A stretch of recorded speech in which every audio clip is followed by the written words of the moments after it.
Welcome back to M News. Satirist Zapiro has again created a storm with his latest cartoon.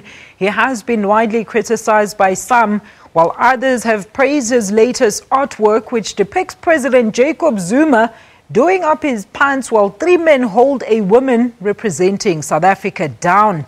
Well, for more on this story, I earlier on spoke to political analyst Professor Tinyiko Maluleke, Professor Sipho, Seepe, and Professor Dirk. Coetzee. Here's how they handled this issue. One of the things that are worrisome is the development of factions, some of which look like paramilitia, in the sense of the veterans, the very young veterans that one saw parading outside Luthuli House, and of course the story that Solima Paila survived an assassination attempt. I saw a press statement from the SABC making that claim, for example. And there are other stories that suggest that Lindiwe Sisulu might have also suffered from that. So I just think that all leaders should be responsible in the way in which they continue to address society. So what you need is leaders who will calm things down, not up the ante. And in that sense, I'm not sure that the kind of speech that was made by Masina is very helpful in the circumstances. What we need now is cool heads. What we need now is the kind of leadership that we saw from Mandela when Chris Hani was assassinated. That's precisely what we need now. We need more of that and less of any inflammatory kind of leadership. Professor Seepe. Yeah, I think we must also be consistent in our behavior and our conduct.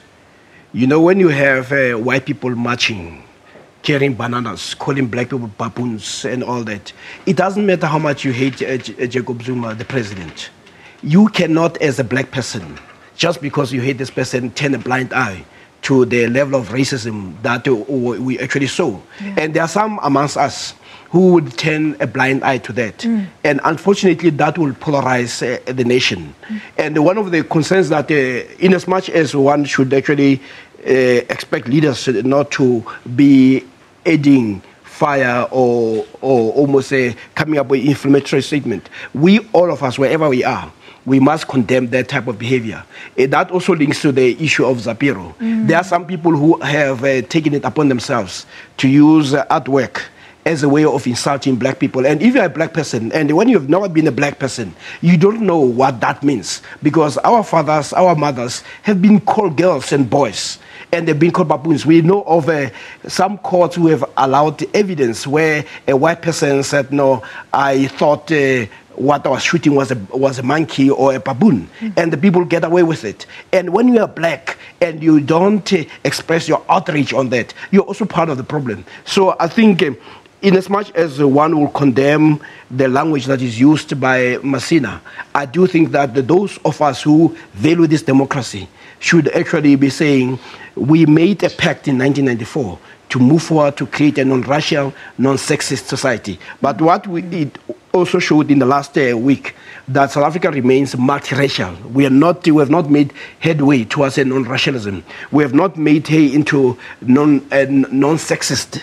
We have not made way into a classless or a society where class would not be defined. We're still a multi-class. And there are times when the classes, I mean, I've seen some of the white comrades, people who have been involved in the struggle, working together with people who are ultra-racist, and them not taking a position. Actually, I was pleased with one of the journalists who actually said, I do not like the president, but I'll defend him against all those people who present him as a gorilla or a baboon. Yes, but yes. What you find, even amongst ourselves, is that we are more keen to turn a blind eye to that.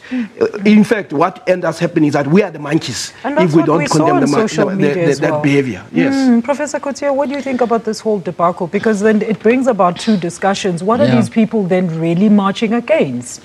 Well, I think what I have personally experienced with the first march is something different from what we've seen in the last number of years. And that is that there was a convergence of people from different political beliefs, from different classes, from different races. So it was, in a sense, for that one moment, I would say it was the South Africa, I think, that many people want to see. We didn't see there a lot of, well, I didn't see really sort of racist remarks or placards or so there. I don't dispute that it could have been in other places.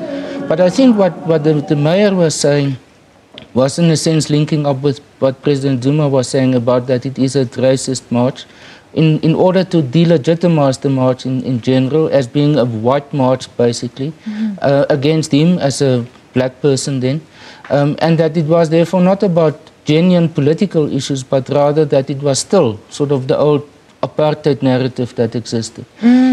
What we are, in a sense, experiencing is two completely different understandings of South Africa as a world. That's true. The one is maybe the marches on church at the union buildings, and the others is his and President Zuma and others' interpretation of what actually happened there. So it's indicative of the fact that we are quite polarized at this stage about our understanding of what is taking place in front of us at the moment. And Prof, what do you think about the satirist Zapiro's latest cartoon depicting President Zuma just, about to hand over the country? Is it to Atu, or is it the other way around? Did you see that cartoon? Yes, no, indeed. I think it's again reflecting on what I've just said. That there are those who are saying it's justified, and those who are saying, taking a front and saying, well, it's completely unacceptable from a moral point of view. It's unacceptable because of the notion of rape that's being sort of politicized, and women will take offense for that.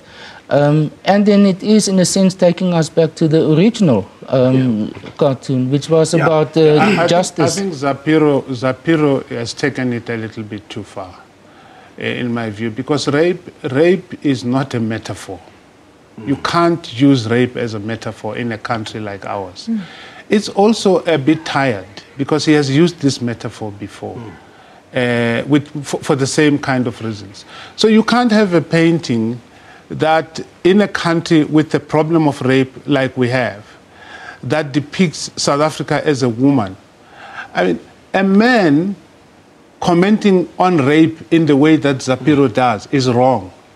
Worse still for a white man in a picture which does not have a single white person in it.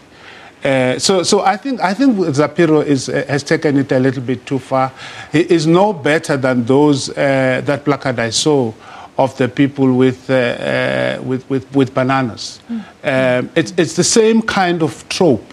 It goes back to the references to black people and black women and black men. That depiction is just wrong. I don't see how Zapiro can be justified. But you see, what we need to do say is that we can be robustly critical without insulting others. Absolutely. And there are people who take a position, and when you listen to them, you could see this razor-sharp criticism that goes to the point, but when you try to look at it, you do not find insults. So I do think that we must aspire to be those people rather than to go to the bottom where we ultimately inflate our base emotions. And I do think that we can be better than this.